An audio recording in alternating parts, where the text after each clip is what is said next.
Le professeur Patrick Matata, au cadre de l'UDPS Fédération de la Chopo, a réussi ce mardi 19 septembre 2023 une mobilisation sans pareil pour accueillir le vice-premier ministre Jean-Pierre Liaou à Kisangani.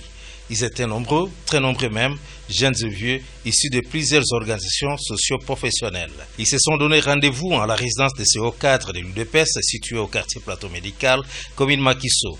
Tous appartiennent à la base du professeur Patrick Matata Makalamba. C'est à partir de cette résidence que débute une longue procession ponctuée de chants, acclamations et pas de danse. Ce qui traduit logiquement un sentiment de communion et d'attachement aux délégués du président de la République à la Chopo. Au cours de cette marche, un membre de la base du professeur Patrick Matata donne de la voix.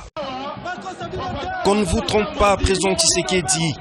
UDPS à Kisangani, Matata Makalamba est le champion. Il est là, l'homme fort de Kisangani.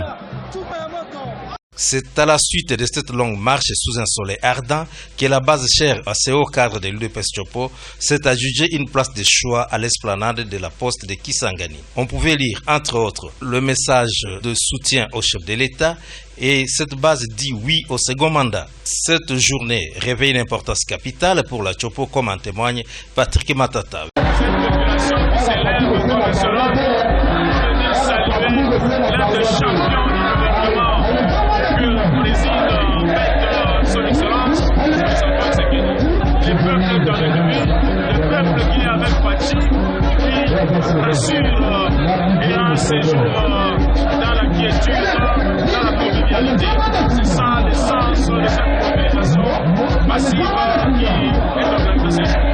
Très rassuré par ces messages d'espoir pour la Chopo par l'entremise de l'émissaire du président Tshisekedi, nous citons Jean-Pierre Liaou que la population s'est retirée très tard dans la soirée de la place de la Poste.